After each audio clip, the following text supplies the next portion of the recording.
இதை யாருமே கடைப்பிடிக்கிறது இல்லை.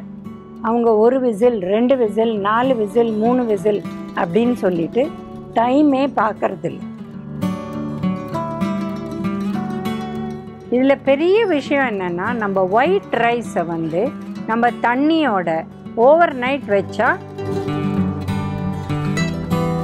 சேப்பரிசி, கருப்பரிசி இந்த மாதிரி அரிசிகளை நம்ம வந்து நிறைய தண்ணி ஊற்றி அதை வந்து வேக வச்சுட்டு அந்த தண்ணியை இருத்தோன்னா அந்த தண்ணி போகிற கலரே இப்போ சேப்பரிசியில் சேப்பாக போகும், கருப்பரிசியில் ஒரு டார்க் ப்ரௌனாக தண்ணி போகும். அப்போ அந்த தண்ணியில் நலம் வாழ 2.0 இந்த எபிசோடில் நம்ம குக்கர் சாதம் நல்லதா இல்லை கஞ்சி வடித்து செய்கிற சாதம் நல்லதா அதை பற்றி பார்க்க போகிறோம். இப்போ பார்த்திங்கன்னா முன்ன காலத்தில் நிறைய தண்ணி ஊற்றி அரிசியை வேக வச்சு அதை வந்து கலரிப்பாங்க. ஏன்னா அது வந்து விறகு அடுப்பில் பண்ணுவாங்க. அதை கலரிட்டு அது வந்து நல்லா வெந்த உடனே தேவையான பதம் வந்த உடனே அதை அணைச்சிட்டு ஒரு 2-3 மினிட்ஸ் மூடி வச்சுட்டு அப்புறம் அந்த தண்ணியை இருத்துடுவாங்க. இப்போ வந்து அந்த தேவையான அளவு தண்ணியை வச்சு குக்கரில் வச்சு வேக வச்சிடறாங்க. இப்போ எது பெட்டர் எது வர்ஸ் அப்படின்னு பார்த்திங்கன்னா, இப்போது வெறும் ஒயிட் ரைஸ் பண்ணுறோம் அப்படின்னா அதில் பெரும்பாலும் வெறும் மாவு சத்து தான் இருக்குது. ஸோ இந்த மாவு சத்து கொஞ்சம் வெளியில் போனால் நம்மளுக்கு அந்த அளவு பிரச்சனை இல்லை. அதனால் அது குக்கரில் பண்ணாலும் சரி, கஞ்சி ரைஸாக பண்ணாலும் சரி, ஒன்றும் ப்ராப்ளம் இல்லை. பட் இதுவே செமி பாலிஷ்ட் ரைஸ் இல்லை சேப்பரிசி, கருப்பரிசி இந்த மாதிரி அரிசிகளை நம்ம வந்து நிறைய தண்ணி ஊற்றி அதை வந்து வேக வச்சுட்டு அந்த தண்ணியை இருத்தோன்னா அந்த தண்ணி போகிற கலரே இப்போ சேப்பரிசியில் சேப்பாக போகும், கருப்பரிசியில் ஒரு டார்க் ப்ரௌனாக தண்ணி போகும். அப்போ அந்த தண்ணியில் நியூட்ரியன்ஸும் போகுது. என்ன nutrients? Iron, calcium, B vitamin, இது எல்லாமே மினரல்ஸ், இது எல்லாமே போகுது. அதனால் குக்கரில் வைக்கிறது தான் பெட்டர். இப்போ நிறைய பேர் சொல்லுவாங்க, இல்லை இந்த சேப்பரிசி கருப்பரிசிலாம் குக்கரில் வச்சா ரைஸ் தனியாக தண்ணி தனியாக நிற்குதுங்க, அதுக்கு என்ன பண்ணுறது அப்படின்னு சொன்னால், அப்போ நீங்கள் நைட்லேயே இந்த ரைஸை ஊற வச்சுட்டு அப்புறம் அதை வந்து 1க்கு 2 தண்ணி வச்சு வெறும்னா ஸ்டீம் பண்ணலாம். எப்படி இட்லி பண்ணுறோம் அந்த மாதிரி, ஆனால் மினிமம் 30 to 35 மினிட்ஸ் ஆகும். அந்த மாதிரி ஸ்டீம் பண்ணிங்கன்னா உங்களுக்கு பொல பொலான்னு வந்துடும், நல்லா வெந்துடும். அண்ட் இந்த தண்ணியை தூக்கி போட வேண்டிய அவசியமே இல்லை. அந்த தண்ணி அதை அப்படியே இருத்துடும். ஸோ எது பெட்டர் அப்படின்னு எடுத்திங்கன்னா டெஃபினட்டாக குக்கர். பட் இதில் ப்ராப்ளம் என்னென்னா, குக்கர் வந்து அதிலே இன்ஸ்ட்ரக்ஷன் கொடுப்பாங்க. நீங்கள் வெறும் ரைஸ் வைக்கிறீங்களா, அந்த ஃபர்ஸ்ட் விசில் வந்து அரவுண்ட் 5 மினிட்ஸ் ஆர் 3 மினிட்ஸ் போகும். நீங்கள் தால் வைக்கிறீங்களா 5 to 7 மினிட்ஸ் போகும் அப்படின்னு சொல்லுவாங்க. இதை யாருமே கடைப்பிடிக்கிறது இல்லை. அவங்க 1 விசில் 2 விசில் 4 விசில் 3 விசில் அப்படின்னு சொல்லிட்டு டைமே பார்க்கறதில்ல. ஸோ சில சமயம் 10 நிமிஷம் 15 நிமிஷம் வெயிட்டோட அது வேகுது. அப்போ என்ன ஆகுது? சில நியூட்ரியன்ஸ் இறங்க தான் இறங்கும். ஸோ குக்கர் உணவு நம்ம ப்ரெஷர் போட்டு பண்ணுறதுனால கரெக்டாக ரைஸ்க்கு 3 to 5 மினிட்ஸ், பருப்புக்கு 5 to 7 மினிட்ஸ் இந்த மாதிரி வச்சு நம்ம சமைச்சிட்டோன்னா ஈஸியாக இருக்கும். இல்லைன்னா அதில் இருக்கிற சில நியூட்ரியன்ஸ் போகக்கூடிய வாய்ப்பு இருக்குது. பட் கஞ்சி வடித்து சாப்பிட்றது டெஃபினட்டாக ரெட் ரைஸ்க்கோ இல்லை சிறுதானியங்களுக்கோ கிடையவே கிடையாது.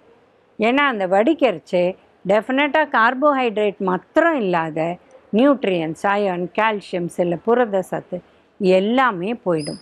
அதனால் சரியான அளவு வந்து தண்ணி ஊற்றி நீங்கள் ப்ரெஷர் போட்டு வித்தின் 3 to 5 மினிட்ஸ் அணைச்சிட்டிங்கன்னா இது கரெக்டாக வந்துடும். இப்போ பார்த்திங்கன்னா அந்த குக்கரில் வச்ச ரைஸ் வந்து சில பேர் 1 விசில் 2 விசில் வச்சுட்டு அதுக்கப்புறம் எடுக்கிறதுக்கு அவசரப்பட்டு அந்த விசிலில் கூட வந்து ஆக்சுவலாக அந்த ப்ரெஷரை எடுத்துட்டு சாப்பிடுவாங்க. இந்த மாதிரி பண்ண வேண்டிய அவசியமே இல்லை.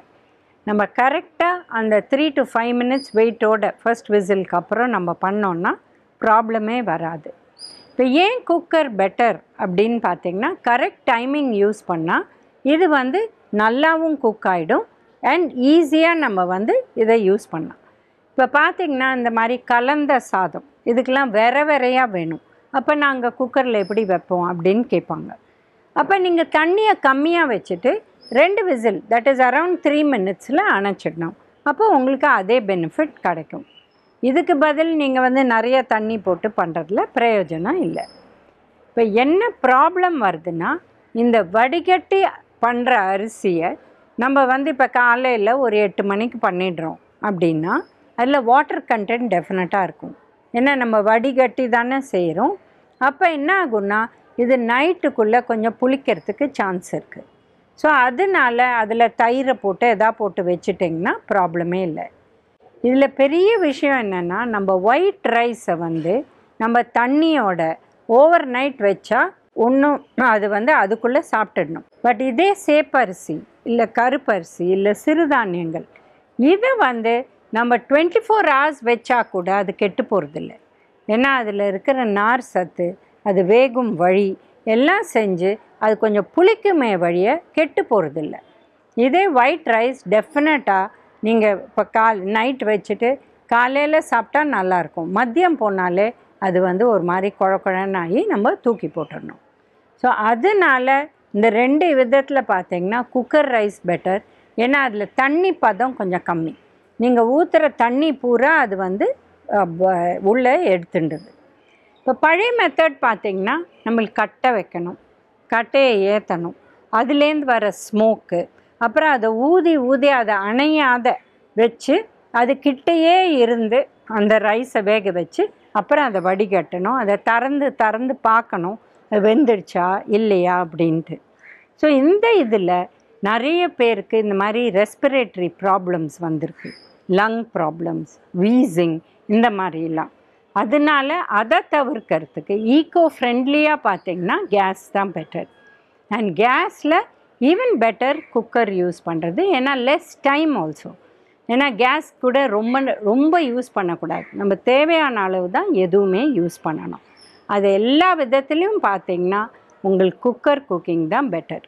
இப்போ ரைஸை தவிர பார்த்திங்கன்னா ரைஸ் கூட போடுற விஷயங்கள், இப்போ பார்த்திங்கன்னா பிரியாணி செய்கிறது இல்லை வெஜிடபிள் புலாவ் செய்கிறது, இந்த மாதிரி ஐட்டம்லாம் 1 pot மீல் அப்படின்னு அதுலேயே போட்டு டக்குன்னு வேக வச்சிடுறாங்க.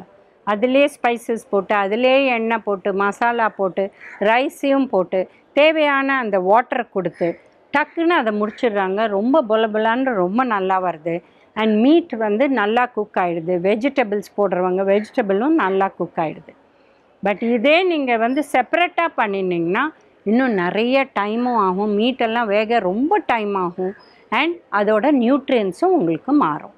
அதனால எல்லா விஷயத்துலையும் பார்த்திங்கன்னா குக்கர் கரெக்டாக யூஸ் பண்ணால் அதுதான் பெட்டர் மெத்தட். இப்போ வந்து நார்மலாக ரைஸுக்கு பார்த்திங்கன்னா 1 measure ரைஸ்க்கு 2 இல்லை 3 மடங்கு தண்ணி ஊற்றுவோம். பட் சில பேர் என்ன பண்ணுவாங்கன்னா 4-4.5 மடங்கு இல்லை 5 மடங்கு கூட தண்ணி ஊற்றி இந்த கஞ்சி சாதம் மாதிரி சாப்பிடுவாங்க.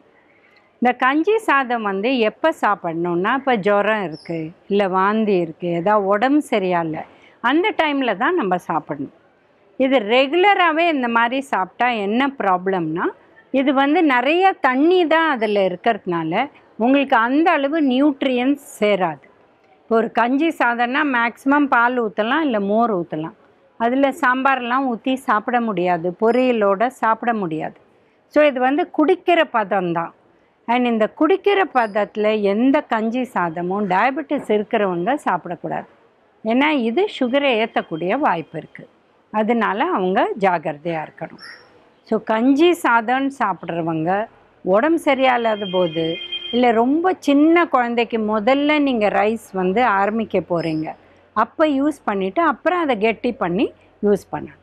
கெட்டியாக சாப்பிட்டா தான் நம்ம அதை கூட சாப்பிட்ற விஷயங்கள்லாம் நம்ம சாப்பிட முடியும். அப்போ தான் ஹெல்த்தியாக இருக்கலாம். இல்லைன்னா வெறும் கஞ்சி நிறைய தண்ணி கொஞ்சமாக மோர் இல்லை கொஞ்சமாக பாலை போட்டு குடித்தோன்னா இது ஹெல்த்தி கிடையாது. அண்ட் இது வந்து ரொம்ப நாளைக்கு சாப்பிடக்கூடாது.